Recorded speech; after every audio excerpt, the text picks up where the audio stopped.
সালটা ছিল ১৯৬৫। ভারত আর পাকিস্তানের মধ্যে তখন পুরো দমে যুদ্ধ চলছে। ২২ দিনের এক রক্তক্ষয়ী সংঘর্ষ। রণক্ষেত্রে ভারতীয় সেনাবাহিনী বেশ জোরালো অবস্থানেই আছে। সামরিক কৌশলে তারা এগিয়ে, অস্ত্র এগিয়ে, সৈন্য সংখ্যা এগিয়ে। কিন্তু তারপরও যুদ্ধ শেষে ভারতকে এমন একটি সিদ্ধান্ত নিতে হলো যা তাদের জন্য মর্মান্তিক ছিল। তারা চূড়ান্ত বিজয় ছিনিয়ে আনতে পারল না। কেন পারল না? কারণটা শুনলে আপনি অবাক হবেন। যুদ্ধের একদম শেষ পর্যায়ে পাকিস্তানের গোলাবারুদ প্রায় ফুরিয়ে এসেছে। তাদের অস্ত্র ভাণ্ডার তখন কার্যত শূন্য। আমেরিকা ইতিমধ্যেই পাকিস্তানের উপর অস্ত্র সরবরাহে নিষেধাজ্ঞা বসিয়েছে। মানে পাকিস্তান তখন একটা কোণে চেপে গিয়েছিল, না পারছে লড়াই চালাতে, না পারছে নতুন অস্ত্র আনাতে। কিন্তু ভারত এই গুরুত্বপূর্ণ তথ্যটি জানত না।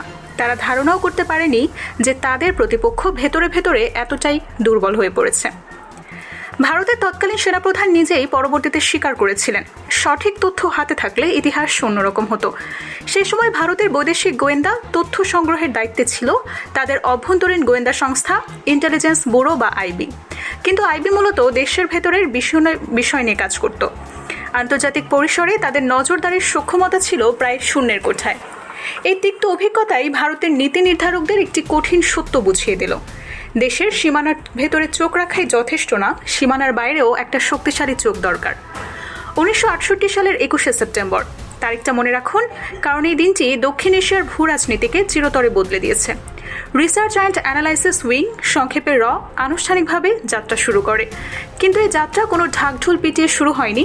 পুরো বিষয়টিই ছিল চরমভাবে গোপনীয়। এমনকি ভারতের সংসদেও এই সংস্থার বাজেট বা কার্যক্রম নিয়ে কোনো আলোচনা হতো না।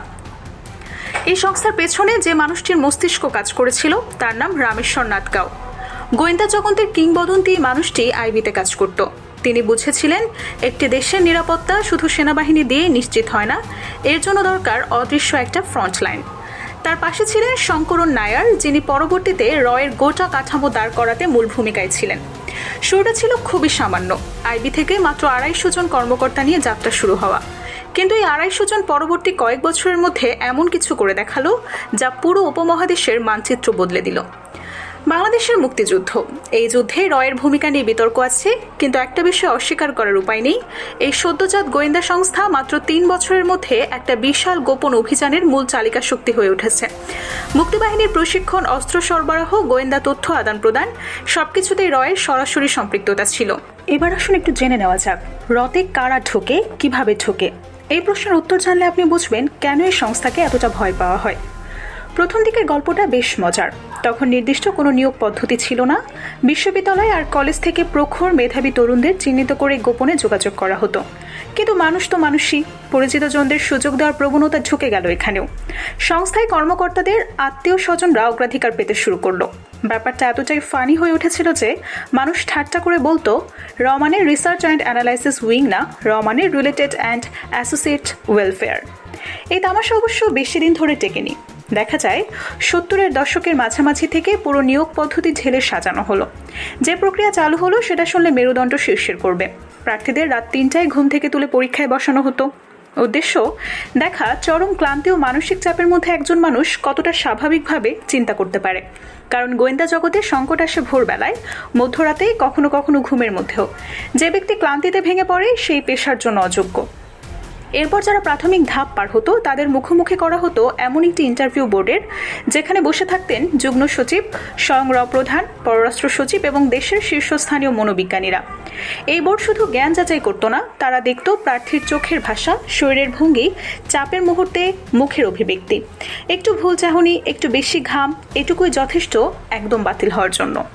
কিন্তু নিয়োগ পেলেই কি শেষ? মোটেই না। আসল পরীক্ষা তখনই শুরু।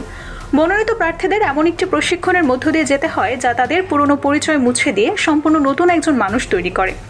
-ডিগ্রি তাপমাত্রায় টিকে থাকার প্রশিক্ষণ, শত্রু ভূখণ্ডে গোপনে প্রবেশ করে নির্দিষ্ট তথ্য সংগ্রহ করে ফিরে আসার কৌশল, ধরা পড়লে কিভাবে কোনো তথ্য ফাঁস না করে সময় কাটাতে হবে।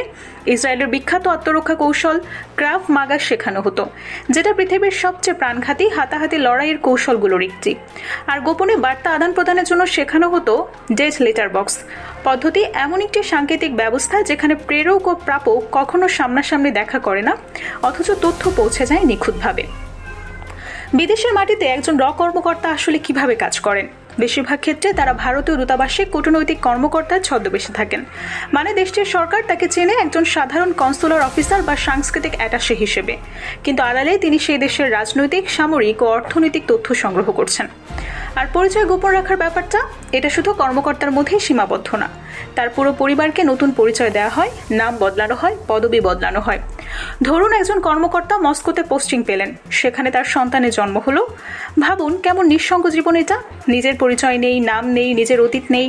আর যদি কোনোদিন ধরা পড়ে যান, তাহলে ভারত সরকার কখনো আনুষ্ঠানিকভাবে স্বীকার করবে না যে এই ব্যক্তি তাদের গোয়েন্দা। আপনি তাহলে একা, সম্পূর্ণ একা। তবে একটা অলিখিত নিয়ম আছে, বিশেষ করে ভারত ও পাকিস্তানের মধ্যে। যদি কোনো গোয়েন্দার পরিচয় প্রকাশ পেয়ে যায়, তাকে সরাসরি নির্যাতন না করে দ্রুত নিজ দেশে ফেরত পাঠানো হয়। এটাকে বলা হয় বার্ন নোটিস। কারণ দুই দেশই জানে, আজ তুমি আমার গোয়েন্দা ধরেছ, কাল আমি তোমারটা ধরব। এই পারস্পরিক ভয়ই এক ধরনের অঘোষিত শান্তি বজায় রাখে। কিন্তু এবার সবচেয়ে স্পর্শকাতর প্রসঙ্গে আসি, বাংলাদেশের মাটিতে রয়ের তৎপরতা নিয়ে দীর্ঘদিন ধরেই নানা কথা শোনা যায়। কিন্তু সম্প্রতি যখন রয়ের বর্তমান প্রধান ঢাকা সফর করলেন, তখন এই আলোচনা সম্পূর্ণ নতুন মাত্রা পায়। একটি দেশের গোয়েন্দা প্রধান আরেকটি দেশ সফর করছেন, এটা কূটনৈতিক জগতে অত্যন্ত তাৎপর্যপূর্ণ। কারণ গোয়েন্দা প্রধানরা সাধারণত আড়ালে থাকেন, প্রকাশ্যে আসেন না। তাহলে সফরের আসল উদ্দেশ্য কি?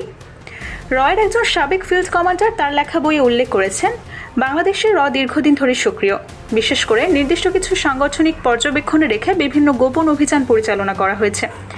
এই তথ্যটা কতটা সত্য, কতটা অতিরঞ্জন, সেটা নিশ্চিতভাবে বলা কঠিন। কিন্তু একটা বিষয় পরিষ্কার, বাংলাদেশ ভারতের কৌশলগত মানচিত্রে অত্যন্ত গুরুত্বপূর্ণ একটি অবস্থানে আছে।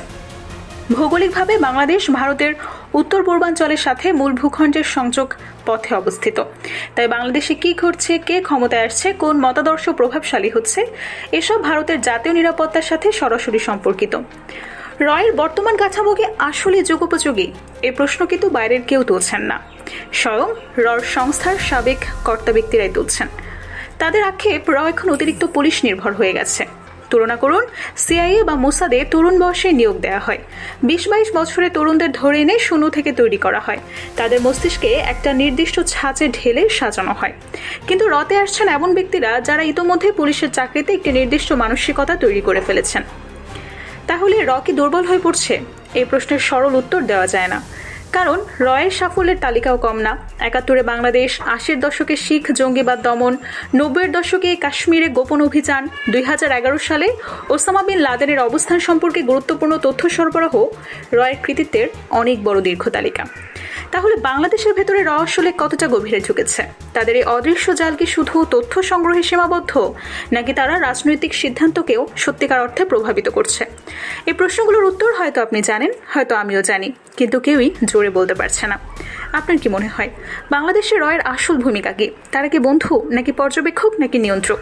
আপনার মতামত জানান কমেন্টে। কারণ এই আলোচনা এখন এখানে শেষ হচ্ছে, কিন্তু আসল গল্প সেটা এখনো চলছে, প্রতিটি মুহূর্তে, হয়তো আপনার চোখের আড়ালে।